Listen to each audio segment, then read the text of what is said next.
Ladies and gentlemen, allow me to begin with a story that, at first glance, may sound like a fable, yet in its essence it holds a powerful reflection of human potential, resilience, and the unseen forces of compassion that often emerge from the most unexpected corners of society.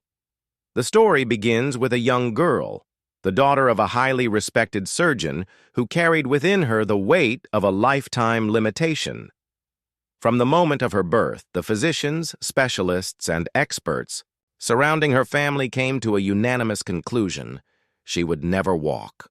Every test confirmed the diagnosis, every medical opinion reinforced the verdict, and every attempt made by her family, out of love and determination, ended in heartbreak. The certainty of her immobility was written not only into her medical records, but etched into the collective mind of all who knew her. This young girl grew up surrounded by the finest resources that medical science could provide.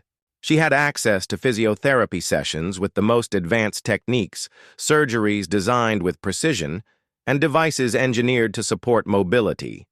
Yet nothing yielded results. She remained bound to her wheelchair, her legs unresponsive, her body refusing to cooperate with the endless attempts made in sterile hospital rooms and within the comfort of her home.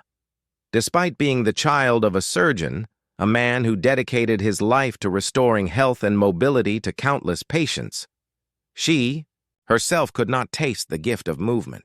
The irony was painful, almost cruel, as though fate had chosen her to remind the world that human expertise has limits beyond which only faith, mystery, or destiny can intervene. Her life, though privileged in many respects, carried an invisible shadow. Every social gathering, every classroom interaction, every outing with friends became a reminder of what she lacked.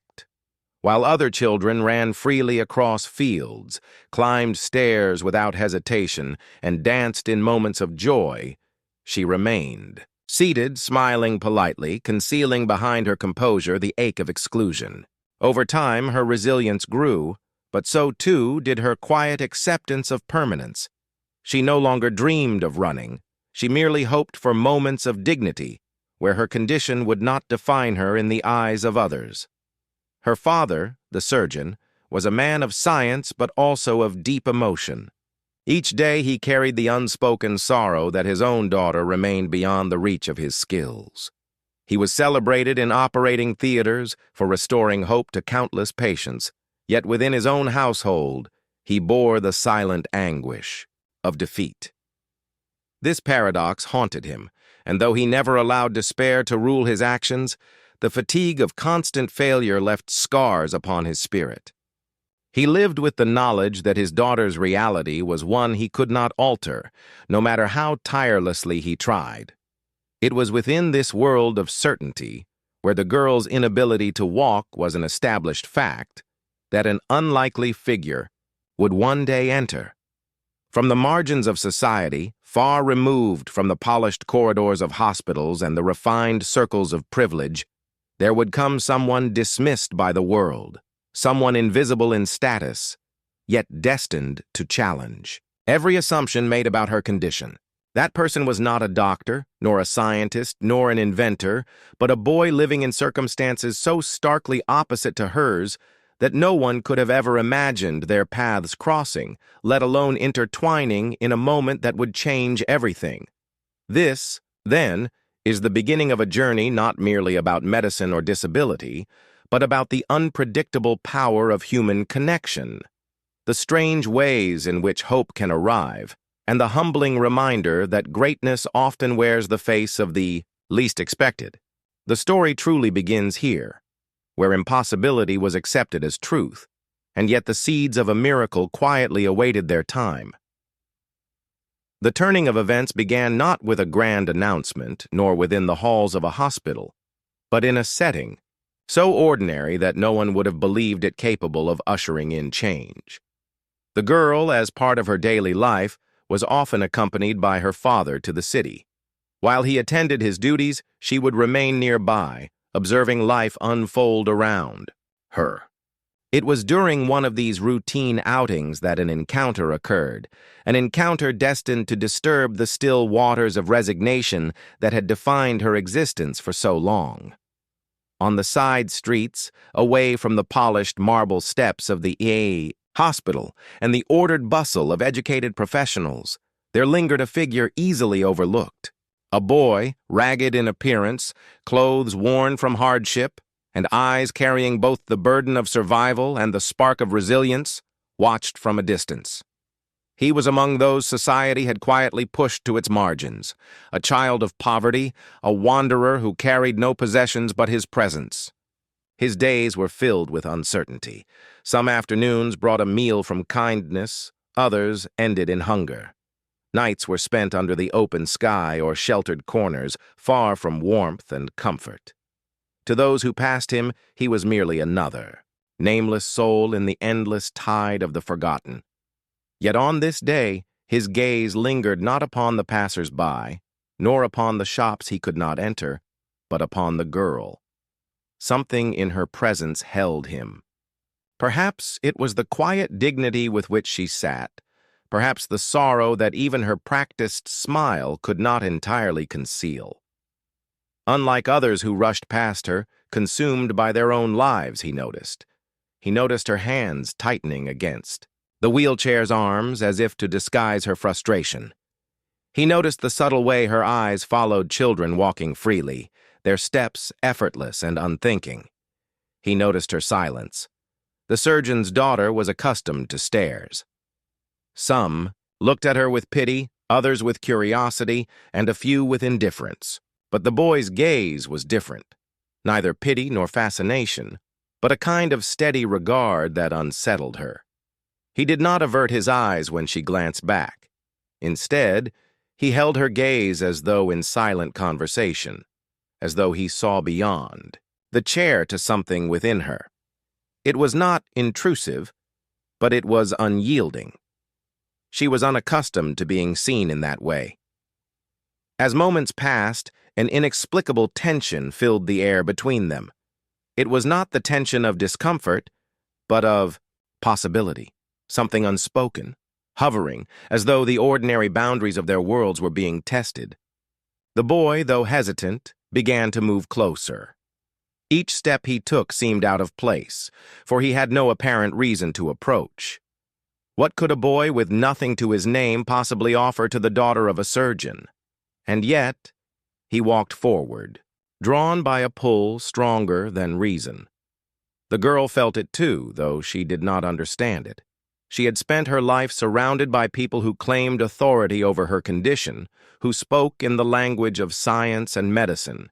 Yet here was someone whose world was far removed from theirs, someone who by all logic should have no relevance to her story. Still, she felt a strange curiosity rise within her, mixed with a flicker of unease.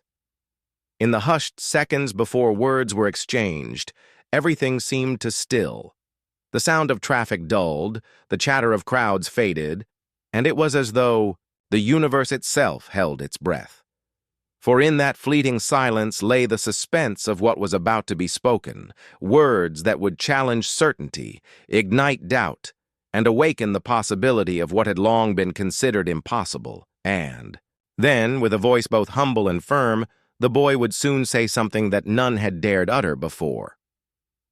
The words fell into the open air with a simplicity that seemed almost absurd. "Let me try." For a moment, they carried no weight, no authority, no foundation of credibility. They were words spoken not by a physician or a therapist, not by a scholar versed in anatomy or biomechanics, but by a boy whom society had abandoned to the fringes. Yet their very strangeness was what gave them power. The girl blinked in surprise. She had grown accustomed to reassurances from doctors, to promises of new procedures, to sympathetic voices that tried to console her with the language of hope, even as they quietly admitted defeat. But never before had someone, a stranger without even the faintest background in medicine, dared to propose such a thing. The request itself seemed offensive to reason. Her father, The surgeon, upon hearing the boy's words, felt both anger and disbelief rise within him. To his trained mind, this was not only foolish, but dangerous. He had spent years confronting the harsh truth of his daughter's condition. He had operated, consulted, and exhausted every known possibility. He knew her muscles had remained dormant, her nerves unresponsive, her very body resistant to intervention. For a boy with no training, no education, no understanding of her condition, to speak of trying was nothing short of arrogance. The father's voice, firm and protective, cut into the moment. He demanded that the boy step back, reminding him that this was not a spectacle, not an experiment to be trifled with. His tone carried not only the authority of a surgeon, but the anguish of a parent who had fought too long and too hard to allow anyone to toy with his daughter's struggle. The crowd nearby, sensing the exchange, began to murmur. Some laughed, outright at the audacity of the boy. Others shook their heads, condemning the intrusion of someone who had no place in such matters. To them, he was merely a homeless wanderer, someone who had no right even to speak to the family, let alone make such a claim. In their eyes, his words were an insult, a reminder of the divide between worlds of privilege and worlds of deprivation. Yet the boy did not retreat. His eyes, calm but determined, remained fixed on the girl. He repeated himself, not louder, but steadier. "Let me try." It was as though he were speaking not only to her ears, but to something deeper within her spirit. And here arose the conflict, not simply between the father and the boy, or between science and instinct, but between certainty and possibility. The surgeon's daughter sat in silence, caught in the storm of opposing forces. On one side was the familiar voice of reason, of protection, of certainty. On the other was a voice utterly unfamiliar, untrained, but unafraid to challenge the finality of her condition. Her heart raced, torn between loyalty to her father's wisdom and the strange pull of the boy's conviction. Could it be mockery? Could it be madness? Or was there within his words something more, something her spirit longed to believe, even as her mind resisted? Thus the moment of conflict deepened, not yet resolved, but sharpening, setting the stage for choices that would soon test the limits of what either world dared imagine. The conflict did not dissolve with silence. Instead, it grew heavier with each passing second. The surgeon's stern refusal clashed against the boy's unwavering insistence, creating a charged atmosphere that even passers-by could feel. Whispers spread among the small crowd that had gathered, each person forming an opinion, some mocking, some curious, others quietly skeptical yet unwilling to look away. What had begun as an ordinary day was swiftly transforming into a scene of confrontation between two worlds, authority and defiance, privilege and poverty, resignation and audacity. The girl, seated in her wheelchair, felt the weight of all eyes upon her. She had lived long enough to know the sting of pity, the ache of being underestimated, the quiet conversations about her limits spoken just beyond her hearing. Yet in this moment, the tension was different. It was not the kind of pity that merely sought to console. It was a challenge pressing against her spirit. The boy's words echoed in her mind like a drumbeat. "Let me try." Her father stood close, his hand gently resting on her shoulder, as though to anchor her against the absurdity unfolding before them. His voice grew firmer, his warnings sharper. He reminded her and everyone around them that countless experts had already attempted what this boy so casually suggested. He repeated that every muscle test, every nerve study, every therapy session had confirmed the futility of hope. His argument was logical, precise, and irrefutable by the standards of science. But the boy did not argue in terms of science. He did not speak of nerves or muscles or clinical evidence. Instead, his quiet confidence seemed rooted in something unseen, something deeper than the language of laboratories. His presence radiated not arrogance, but conviction, and it unsettled those who tried to dismiss him.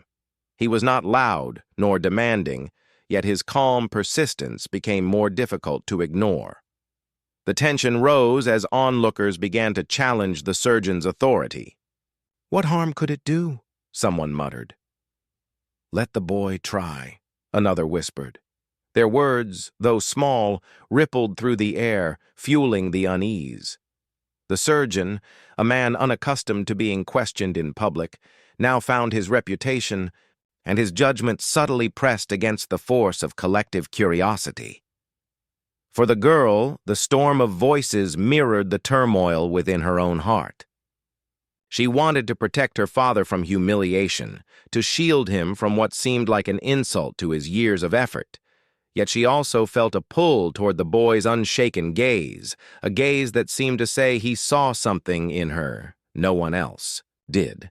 She had never been looked at in that way, not as broken, not as fragile, but as someone waiting for a moment yet to arrive. The longer the standoff stretched, the more unbearable the tension became. It was as if the entire world had narrowed to this single confrontation, a boy with nothing insisting he could give everything, and a father with everything refusing to allow anything further. Somewhere in the midst of that tightening circle, of disbelief and defiance, the girl realized that the decision was not her father's to make, nor the crowd's to debate. The choice, impossible as it seemed, rested with her. And as her trembling hands tightened on the arms of her chair, she felt herself standing at the edge of a precipice, one step away from either ridicule or revelation. The silence that followed was unlike any silence she had ever known. It was not the silence of resignation nor the silence of despair, but the silence of decision, a moment suspended in time where the next action would either confirm the impossible or reveal the foolishness of hope. The girl, her voice unsteady yet resolute, broke through the thick air with words that startled even herself. "Let him try." Gasps rippled through the crowd. Her father turned sharply toward her, his expression stricken with both disbelief and pain.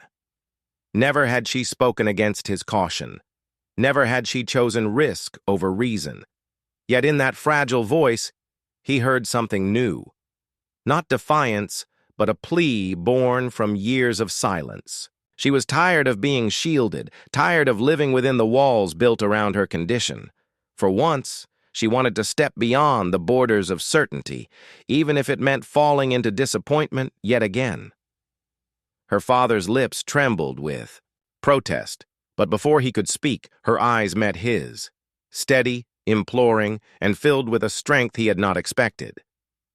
He had spent a lifetime protecting her from harm, yet in doing so, he had also kept her from the right to choose her own risk. And now, in that gaze, he realized that what she sought was not merely the possibility of walking, but the dignity of deciding for herself. Slowly, painfully, he stepped back. The boy approached, his steps quiet, but sure.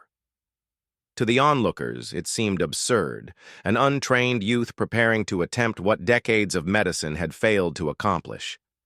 Yet there was something about his composure that silenced ridicule. He did not rush, he did not boast. Instead, he knelt beside the girl with the humility of someone who understood the weight of trust placed in his hands. The girl, her heart pounding, allowed him to place his hands gently upon her legs. His touch was not clinical, not like the countless doctors who had pressed, prodded, and tested her before. It was different, steady, deliberate, carrying with it a quiet confidence that defied explanation. He whispered words too soft for the crowd to hear, words meant only for her, as though speaking not to her ears but to her spirit. The crowd leaned forward in anticipation. Caught between disbelief and hope, the surgeon watched, torn between the instincts of a father and the curiosity of a man who had dedicated his life to the mysteries of the human body. And the girl, sitting at the threshold of the unknown, closed her eyes as though surrendering to something greater than logic. In that fragile pause, everything hung in balance. Years of failed therapies, years of accepted impossibility, years of silent endurance. All of it rested upon this single moment. The boy's hands, steady and firm, seemed to command more than muscle. They seemed to summon something unseen, something that stirred not just her body but her soul. And then, with the faintest of movements, so small that only those closest could perceive it, her leg trembled. The crowd drew a collective breath. The tremor was so slight at first that some doubted it had even occurred. Yet to the girl it was undeniable, an awakening deep within her limbs, a spark flickering in the darkness where only silence had reigned before. Her leg moved. Not through the forced manipulations of therapists, not through mechanical devices strapped to her frame, but through something that came from within her own body. The boy's hands remained steady, his focus unwavering. He whispered again, and though the crowd could not hear, the girl understood. His words were not of science, but of belief, calling her not to prove the doctors wrong, but to believe in herself. He asked her not to see her legs as lifeless, but as waiting. He asked her to release fear and allow the possibility of motion. It was not command, but invitation, and she responded with trembling courage. The murmurs of the crowd grew into gasps as her right leg shifted again, stronger this time. Her father, who had spent years watching her limbs resist even the faintest signal, staggered back in disbelief. His eyes filled with tears, not tears of joy yet, but of confusion and awe. He had spent his life in operating rooms, guided by scalpels and sutures, by machines and monitors. But here, in front of him, something was happening that defied the textbooks he had studied, the knowledge he had trusted, the certainty he had defended. "Again," the boy whispered, his voice firm but calm.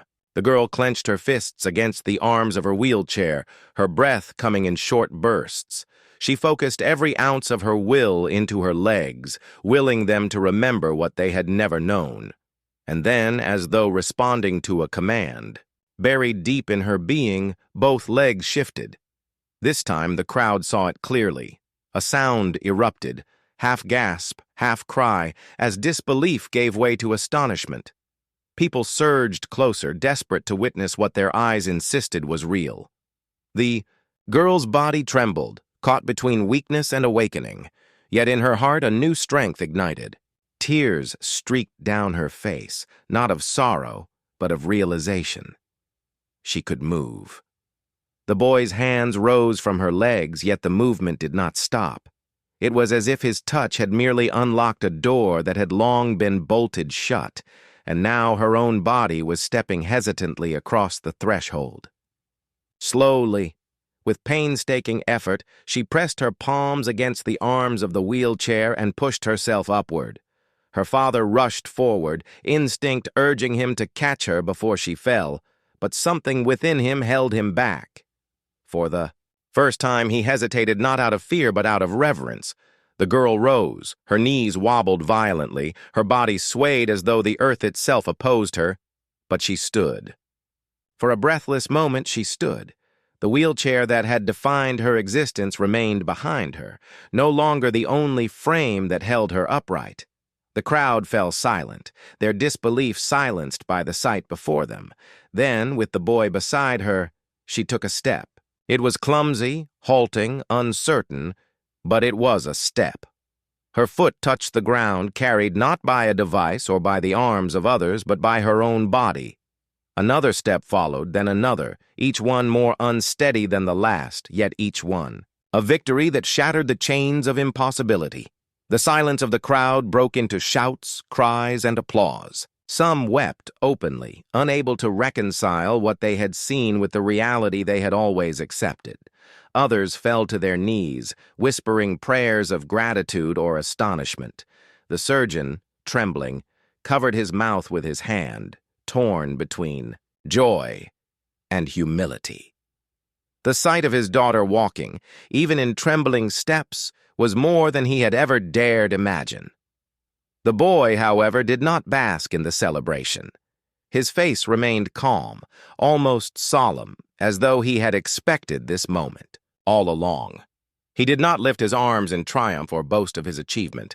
Instead, he remained by her side, ready to steady her when she faltered, guiding her not with commands, but with silent presence. The girl, tears streaming down her face, turned toward her father. In her eyes shone the unspoken words he had longed for, but never thought he would hear. "I am free." For a brief, radiant moment, time itself seemed to stop. The world suspended in awe at the sight of what had been declared impossible becoming reality before their eyes. The climax was not merely in her walking, but in the breaking of every barrier, scientific, emotional, and spiritual, that had bound her. It was the collapse of walls built by fear, the triumph of hope over resignation, the undeniable testimony that sometimes miracles choose to arrive through the most unlikely messengers. And as she took another step, steadier than the last, the world around her erupted in a chorus of disbelief turned into faith. The noise of the crowd eventually softened, but the memory of what they had witnessed would not fade.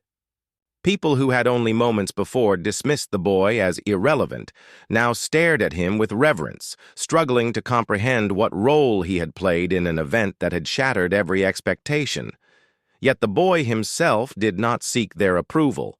He remained quiet, almost withdrawn, as though the miracle belonged not to him, but solely to the girl who had found her strength. The surgeon, still overwhelmed, approached his daughter with trembling steps. He had spent a lifetime as a man of certainty, trained to trust evidence, to measure outcomes, to calculate probabilities. Yet now he found himself standing before something that could not be charted or explained. His mind, torn between disbelief and gratitude, finally yielded to the truth his eyes could not deny. His daughter was walking. He bent down, his voice breaking as he whispered words he had rarely spoken before.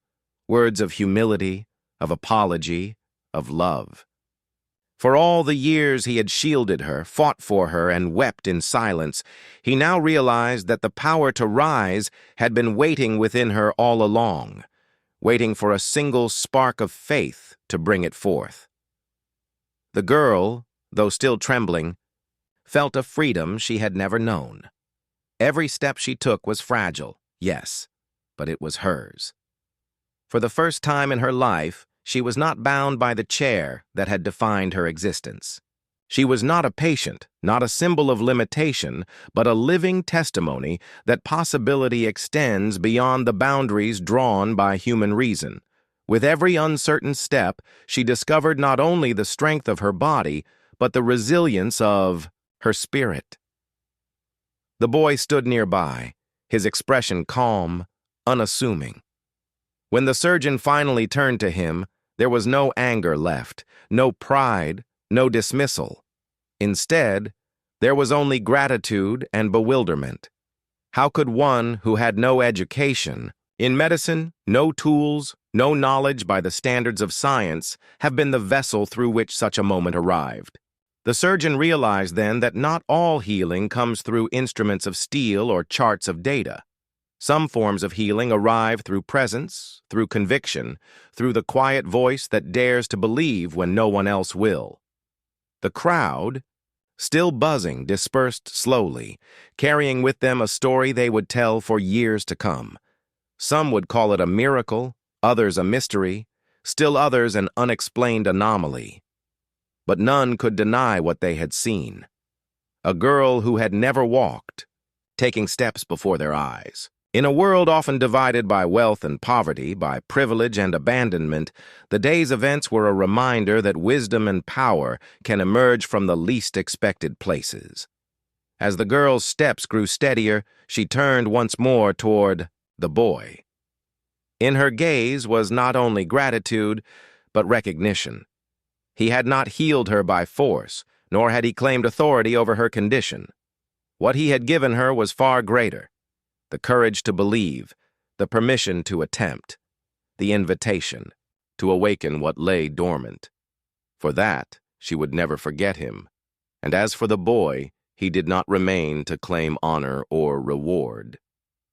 Quietly, as the excitement still swirled, he stepped back into the shadows from which he had come. To the world he returned as he had been, a homeless child, nameless, overlooked. Yet in truth he carried within him the legacy of that day, the knowledge that sometimes greatness is not measured by titles or possessions, but by the willingness to speak a simple phrase, "Let me try." In the days and years that followed, the surgeon's daughter would continue to walk, stumble, rise again, and grow stronger. Her life was forever altered, not because science had failed, but because faith, expressed through the most unlikely of voices, had dared to step in where certainty had surrendered. Her story became more than her own. It became a testament whispered in families, preached in gatherings, remembered in hospitals and homes, that possibility is never fully extinguished, that miracles often wear the faces of the least celebrated, and that the line between despair and hope is sometimes crossed in a single, trembling step. And so, the resolution of this story is not found only in her walking, but in what her walking represents, the breaking of barriers, the dignity of choice, the humility of science, and the profound reminder that no life is too small, no voice too insignificant to alter the course of another's destiny. If this story has touched your heart, I invite you to let it travel further. Your likes give strength to this journey. Your comments bring new perspectives, and your shares carry this message to those who may need hope the most. And if you wish to keep receiving stories that remind us of the power of faith, courage, and human connection, do not forget to subscribe. Sometimes a simple action can create a new path for someone else.